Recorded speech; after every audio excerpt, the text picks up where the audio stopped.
The entertainment world is reeling from the tragic and shocking death of actor Jonathan Joss, best known for voicing John Redcorn on the animated series King of the Hill.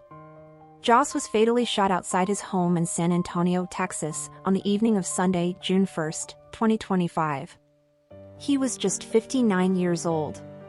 His murder has stunned fans, reignited conversations about hate crimes in America, and left many questioning how the people around him, including those in the entertainment industry, responded in his final days. Jonathan Joss was a beloved figure in both the Native American and LGBTQ+ communities. His portrayal of John Redcorn made him a recognizable voice in American television, and his work extended to other hit shows like Parks and Recreation, where he played Chief Ken Hot 8. Off-screen, Joss was known as a quiet but passionate advocate for better representation in media and for speaking up about discrimination. Those close to him say that he had been struggling recently, especially after losing his home in a suspicious fire just a few months earlier, a fire he believed was deliberately set because of his sexual orientation. In the days leading up to his death, Joss had appeared at the ATX Television Festival in Austin, Texas, during a panel for the King of the Hill revival. Although he wasn't on the official guest list, he reportedly approached the microphone during the audience Q&A. Witnesses say Joss tried to speak about how his house had been burned down and how he believed it was a hate crime. But before he could finish, he was allegedly escorted out of the venue. According to a witness, Joss got close to the stage and was removed by security shortly after. He appeared distressed and was visibly emotional. Just 2 days later, he would be dead. On the night of the shooting, police responded to reports of gunfire outside Joss's home. He was found on the ground with multiple gunshot wounds and was pronounced dead at the scene. The man accused of killing him is 56-year-old Sigfrido Ceja Alvarez, Joss's neighbor. The two men had reportedly feuded for years, and neighbors described frequent disputes and even exchanges of gunfire between their homes. Some said they'd grown used to hearing gunshots late at night, and one neighbor even claimed their own house had bullet holes from the ongoing chaos. What makes this case especially disturbing is that Alvarez, the alleged shooter, was arrested and charged with first-degree murder but was later released on a $200,000 bond. This development has only added to the outrage surrounding the case, especially as Joss's husband, Tristan Kern de Gonzalez, has repeatedly stated that the murder was a hate crime.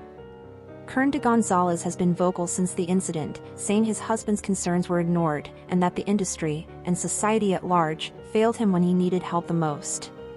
Initially, the San Antonio Police Department released a statement saying they had no reason to believe the killing was a hate crime. But just a few days later, they walked back that claim. San Antonio Police Chief William McManus told reporters that the original statement was way premature and that it had been a mistake to rule anything out so early in the investigation. Now, authorities are exploring the possibility that Joss's death was indeed motivated by bias, particularly in connection to his sexual orientation. As the investigation continues, fans of King of the Hill have turned their anger toward the show's creators, Mike Judge and Greg Daniels, as well as showrunner Saladin Patterson. Just days after the murder, the trio posted a tribute to Joss on Instagram, writing, "Rest in peace, Jonathan Joss." Jonathan brought King of the Hill's John Redcorn to life for over a dozen seasons, including in the upcoming revival. His voice will be missed at King of the Hill, and we extend our deepest condolences to Jonathan's friends and family. But many fans didn't feel the tribute was enough. They accused the team of hypocrisy, pointing out that Joss had been removed from the ATX panel just days before his death. Comments flooded in, criticizing them for dismissing his cry for help and suggesting that the tribute only came after public attention had turned toward the incident. Some fans even said they would no longer watch the upcoming King of the Hill revival, out of respect for Joss and the circumstances surrounding his death. Even more disturbing are the accounts from neighbors that describe the final moments before Joss was shot. Witnesses claimed the actor was walking up and down the street, waving a pitchfork and shouting, just before Alvarez confronted him with a loaded rifle. Police believe the argument was the boiling point of years of ongoing tension between the two men. One neighbor stated, "I've been here 6 years, and when we moved in, it was already going on. Weapons, everything. Gun shootings at all times, hours of the night." Jonathan Joss's death is more than just another tragedy in Hollywood. It's a complex story involving possible hate, neglect, controversy, and injustice. It's also a reminder that sometimes the people who bring us laughter and comfort through the screen are fighting silent battles in their personal lives. His fans, friends, and loved ones are left with questions that may never be fully answered about how he was treated, why his voice wasn't heard sooner, and whether this whole nightmare could have been prevented. What's clear is that Jonathan Joss deserved better. He deserved to be listened to. He deserved to be protected. And now, in the wake of his loss, his story is forcing conversations that are long overdue about how society treats the marginalized, how the entertainment industry handles its own, and how easy it is to dismiss someone's pain until it's too late. Rest in peace, Jonathan Joss.